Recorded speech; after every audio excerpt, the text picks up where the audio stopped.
Então, dá pra gente perceber que a gente tá vivendo numa era de relações cada vez mais líquidas.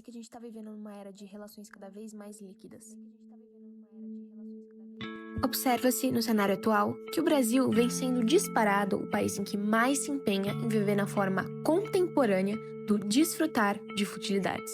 Agora, nas relações, é o cerne do problema. A modernidade torna vínculos antes fortes, hoje uma massa de conexões frágeis e descartáveis. Sob a perspectiva de tal modelo de vida, não é somente um comportamento cultural, mas é um sintoma. É a expressão da sociedade que valoriza o imediatismo acima do valor, o prazer instantâneo e superficial. E o problema não está na liberdade em si, mas sim na superficialização e desvalorização das relações humanas. Aquilo que não é palpável, aquilo que não sente conscientemente. O frio na barriga, a sudorese, aperto no coração, temer do entreolhar. A existência do apagão sexual da geração Z não tira o fato de que se instaura uma cultura vulgar dentre os demais. As telas cessam cenários oportunos para homens e mulheres, jovens, se relacionarem de forma saudável, assim preenchendo o importante momento de desenvolvimento do ser e personalidades de relações indefinidas. O resultado é jovens com problemas graves de autoestima, orgulho e dependentes da atenção exagerada de terceiros. O fim já não é mais em si mesmo, como defendia Immanuel Kant. O efeito disso é o vazio silencioso e estrondoso. Sem densidade, o vício em substitualidade constante aumenta. Se tudo é transitório, nada é concreto.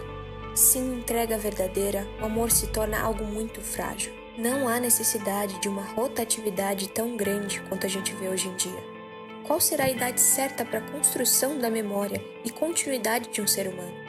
Vínculos duradouros moldam caráter e amadurecimento. A cultura de incerteza e aleatoriedade incentiva o enfraquecimento da capacidade de entender certos tipos de emoção, como o da frustração. O que é curioso é que, de fato, não é falta de desejo ou ausência de afeto. Trata-se de algo mais difuso. É justamente por isso insidioso. Vivemos numa era em que o amor se destaca de maneira muito mais abrupta e bruta, quase que de maneira vertiginosa. Conexões surgem com rapidez, palavras densas são proferidas sem hesitação e promessas são ditadas com eloquência que beira ao excesso. E tudo isso por uma coisa: sexo e prazer carnal. Em nossa cultura, há momentos certos em que o amor é vivenciado como uma experiência, não um selar de almas. Você pode sentir várias vezes, mas não sustenta uma só vez. Onde se aplica? Palavras que passam despercebidas no nosso dia a dia. Deixa rolar, vamos ver no que vai dar. Sem pressão, não quero nada sério, mas também não quero te perder. Claramente, essas proferidas evitam todo tipo de definição e postergam responsabilidades. Até mesmo os nossos aplicativos são diferentes, cheios de classificações de descartabilidade, relacionamento sério, casual, amizade colorida, caso de uma noite só, alguém pra vida. Tal qual nossas músicas, a música é a frequência e onda sonora, afeta diretamente o teu estado de espírito e amadurecer do cérebro. O acontecimento é efêmero, ainda que intenso. A construção exige muita permanência, repetição e responsabilidade. E é notável que a segunda visão é completamente ignorada, como se fosse um medo inconsciente ou um trauma passado, apagado pelo cérebro.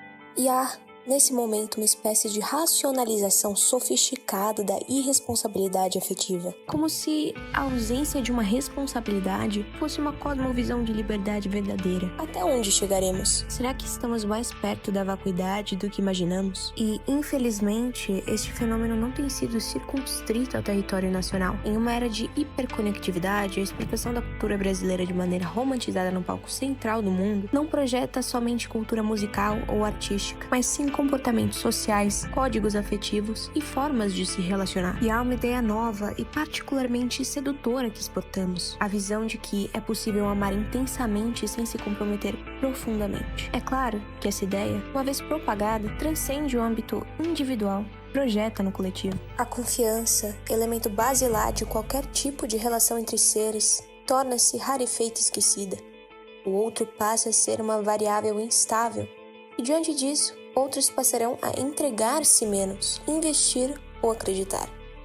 Em geral, o resultado é uma espécie de arrefecimento amoroso e humano, já que a base do ser é o amor e a vontade gerada por trás dele. E a exportação de afetividades descompromissadas podem gerar uma consolidação global de um modelo instável de se relacionar.